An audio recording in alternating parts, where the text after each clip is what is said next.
जय हिंद दोस्तों। चलो आज के আমরা আলোচনা করব এই ভিডিওর মাধ্যমে পার্সেন্টেজ চ্যাপ্টারটাকে। পার্সেন্টেজ চ্যাপ্টারটা সবথেকে ইম্পর্টেন্ট চ্যাপ্টার। পাটিগণিতের সবথেকে ইম্পর্টেন্ট চ্যাপ্টারটা হচ্ছে পার্সেন্টেজ।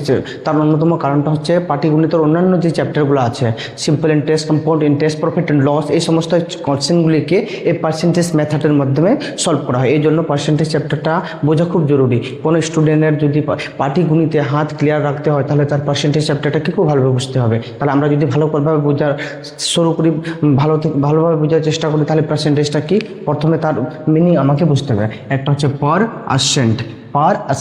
প্রতি, পার মানে হচ্ছে প্রতি, আসেন্ট মানে হচ্ছে শ। প্রতি শতে কোনো কিছুর মানকে আমরা বলবো পার্সেন্টেজ।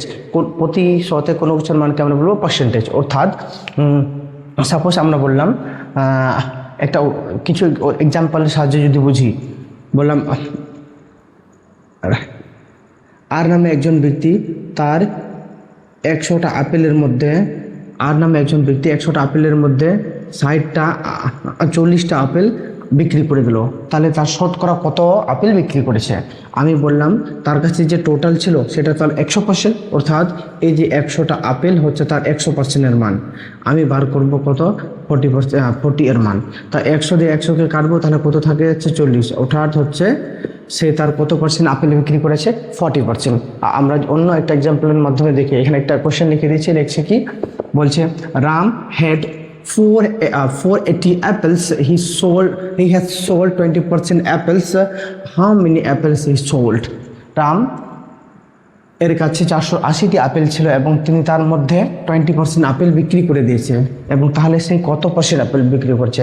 টোটাল ছিল তার 480টা এবং 20% বিক্রি করেছে। তার কাছে ছিল তার কাছে ছিল 480টা এবং বিক্রি করেছে হচ্ছে তোমার 20%। তাহলে কত আপেল বাকি বিক্রি করেছে? এবার দেখি, এই যে নাম্বারটা 480, এটা হচ্ছে টোটাল নাম্বার, অর্থাৎ হচ্ছে এই যে 480 হচ্ছে 100%-এর মান। তাহলে আমি বার করব 20%-এর মান কত। এই পার্সেন্ট থেকে কাটবে, 1 0 2 0 2 0 কেটে দিলাম। এবার যদি 48কে 2 দিয়ে গুণ করলে, 96, অর্থাৎ রাম টোটাল 96টা আপেল বিক্রি করেছে। রাম তার 96টা আপেল বিক্রি করেছে। এবার প্রশ্ন হচ্ছে এই পার্সেন্টেজটা কীভাবে হয়, এবং পার্সেন্টেজকে মনে রাখার জন্য অনেক সময় একটা জিনিসের ইম্পর্টেন্ট দরকার হয়, সেটা হচ্ছে ফ্র্যাকশন বা ভগ্নাংশ। অর্থাৎ কি, অনেক সময় পার্সেন্টেজে বা অঙ্কর ক্ষেত্রে পার্সেন্টেজ আনতে হয়, অনেক সময় পার্সেন্টেজ কাটতে হয়। অর্থাৎ হচ্ছে মানে অনেক জায়গায় পার্সেন্টেজ সাইনটা নিয়ে আসতে হবে, অনেক জায়গায় পার্সেন্টেজ সাইনটাকে হাঁটাইতে হবে। এবং পার্সেন্টেজ সাইনটাকে আনার জন্য আমাকে কী করতে হবে, এবং পার্সেন্টেজ সাইনটাকে হাঁটানোর জন্য কী করতে হবে, 2 মিনিটের মধ্যে একবার বুঝি। আমি বললাম সাপোজ এক্সাম্পল, এ নামে একজন ব্যক্তি তার ভাইকে তার 40 টাকার মধ্যে 10 টাকা দিল। তাহলে সে কত পার্সেন্ট দিয়েছে, অর্থাৎ আমাকে কত পার্সেন্ট দিয়েছে, পার্সেন্ট বার করতে বলেছে। এবার আমি বললাম এই যে 40 টাকা, এই 40 টাকাটা হচ্ছে 100%, এই 40 টাকাটা হচ্ছে 100%-এর মান। আমি বার করব কত পার্সেন্ট, এই যে কত কোশ্চেন বলছে, এই যে 40টা হচ্ছে কত, 100%-এর মান। তাহলে এই 40টা যদি 100%-এর মান হয়, তাহলে আমি বার করব যে 10টা হচ্ছে কত পার্সেন্ট। 10টা হচ্ছে কত পার্সেন্ট, আমরা উল্টাও বলতে পারি, এইভাবে বলতে পারি। বলছেন এই যে 100টা হচ্ছে 40 মানে হচ্ছে 100%-এর মান, আমি 10 মানে হচ্ছে কত পার্সেন্ট। 4 × 4 4 × 10 = 40, 4 দিয়ে কাটলে 4 × 25 = 100, অর্থাৎ সে তার কত পার্সেন্ট দিয়েছে? 25%। এ হচ্ছে কোয়েশ্চেন। এবার আগে যাই। এবার পার্সেন্টেজের ক্ষেত্রে সবথেকে ইম্পর্টেন্ট জিনিসটা হচ্ছে পার্সেন্টেজকে কীভাবে ফ্র্যাকশনে নিয়ে যাব এবং ফ্র্যাকশনকে কীভাবে পার্সেন্টেজে নিয়ে আসবো। আর ওই জন্য আমি এখানে একটা চার্ট লিখে দিয়েছি, খুব একটা জরুরি। কী বললাম, পার্সেন্টেজকে কীভাবে ফ্র্যাকশনে নিয়ে যাব এবং ফ্র্যাকশনকে পার্সেন্টেজে কীভাবে নিয়ে আসবো। আরেকটা এক্সাম্পলের মাধ্যমে বোঝার চেষ্টা করি পার্সেন্টেজটা কি। বললাম কাজল তার 200 টাকার মধ্যে আমাকে 25 টাকা দিয়েছে। টাকা দিয়েছে, তাহলে কত পার্সেন্ট সে আমাকে দিয়েছে, তার টোটাল টাকার কত পার্সেন্ট দিয়েছে। প্রশ্নটা কি বলছে, কাজলের কাছে ছিল 200 টাকা, সে আমাকে 25 টাকা দিল, তাহলে পার্সেন্টেজে কত টাকা দিয়ে কত পার্সেন্ট দিয়েছে হিসাব করে দেখে। অর্থাৎটা কি, এই যে কাজলের যে কাছে 200 টাকাটা ছিল, এই 200 টাকা তার 100% এবং সে আমাকে দিয়েছে 25%, ওটা কত পার্সেন্ট। আমি বললাম এই যে 100%, এটা কার মান 200 টাকার 200%, 200 টাকা মানে হচ্ছে 100%, তাহলে 25 টাকা মানে কত, 200 টাকা মানে 100%, 25 টাকা মানে কত। তাহলে আমি বললাম 2 দিয়ে 2 কাটলাম, একে যদি 2 দিয়ে কাটি তাহলে হয়ে যাবে তোমার, হ্যাঁ 2 একে 2, একে আধা দিয়ে করতে পারি হচ্ছে তোমার 12.5%, 12.5, তাহলে এটা হচ্ছে আমাদের 12% বা 12.5%। এবার আমরা দেখি যে কোনো পার্সেন্টেজকে কিভাবে ফ্র্যাকশনে পরিণত করব বা কোনো ফ্র্যাকশনকে কিভাবে পার্সেন্টেজে পরিণত করব। আমরা একটা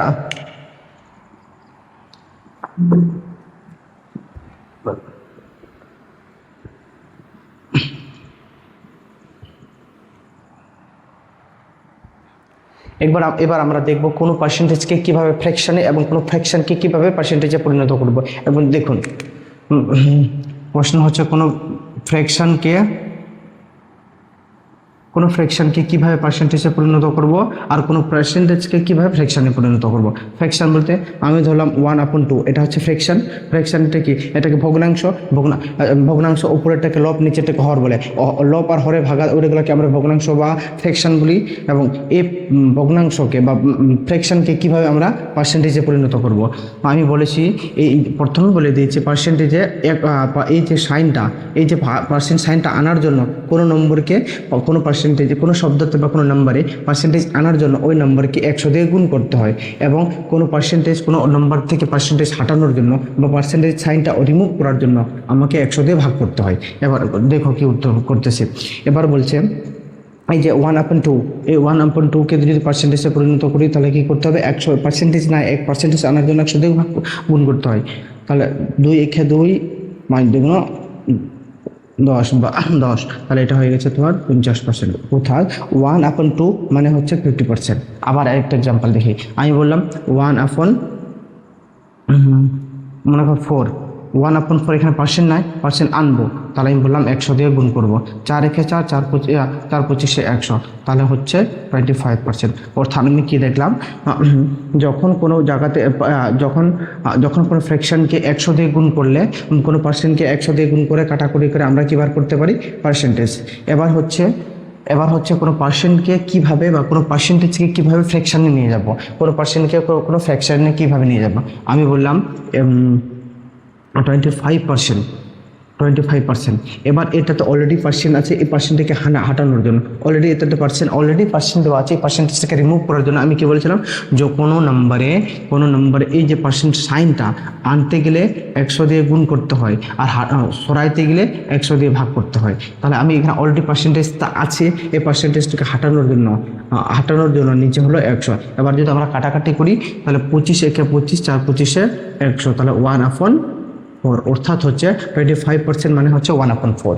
তো তাহলে আমরা কি বললাম, যে কোনো নাম্বারকে কোনো ফ্র্যাকশনকে কীভাবে পার্সেন্টেজে নিয়ে যাব এবং কোনো পার্সেন্টেজকে কীভাবে ফ্র্যাকশনে নিয়ে আসবো সেটা দেখলাম। এবং এটা কিছু গুরুত্বপূর্ণ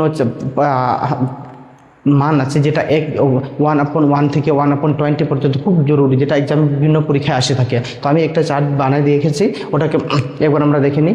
1/1 মানে হচ্ছে 100%, 1/2 মানে 50%, 1/3 মানে 33.33%, 1/4 মানে হচ্ছে 25%, 1/5 মানে 20%, 1/6 মানে 16/3%, 1/17 মানে 14/7%, এবং 1/8 মানে হচ্ছে 12.5%, 1/9 মানে 1/9%, 1/10 মানে 10%, 1/11 মানে 1/11%, এবং 1/12 মানে 1/3%, এবং 1/13 মানে হচ্ছে 9/13%। এবং এভাবে করতে করতে আমাদের অ্যাটলিস্ট আমাদের মনে রাখতে হবে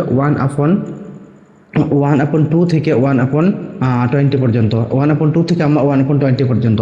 কারণটা হচ্ছে এই পার্সেন্টেজটা সবসময়, পার্সেন্টেজের মান কোনো কিছুর সংখ্যার মান বার করতে গেলে কোনো সময় পার্সেন্টেজ যদি নর্মাল পার্সেন্টেজ দেওয়া থাকে তাহলে বার করতে তো সুবিধা আছে, কিন্তু মাঝে মাঝে এমন টাফ পার্সেন্টেজ দিয়ে থাকে সেগুলো বার করতে খুব সমস্যা হয়। আমরা যদি উদাহরণস্বরূপ দেখি, সাপোজ কোনো এই পার্সেন্টেজটা দিল, 16, আমি বললাম আমি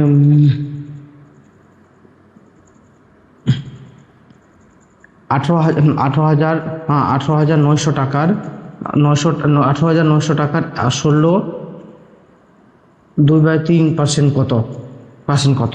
এবার আমার যদি 16 2/3% ফ্র্যাকশন ভ্যালু না জানা থাকে, তাহলে আমি অঙ্কটা করতে আমার খুবই সমস্যা হবে। আর যদি আমার এর পার্সেন্ট বা ফ্র্যাকশন ভ্যালুটা জানা থাকে, আমরা জানি 16 1/2 2/3 মানে হচ্ছে 1/6% এর মান, তাহলে আমি খুব সহজে এটাকে কেটে বার করে নেব।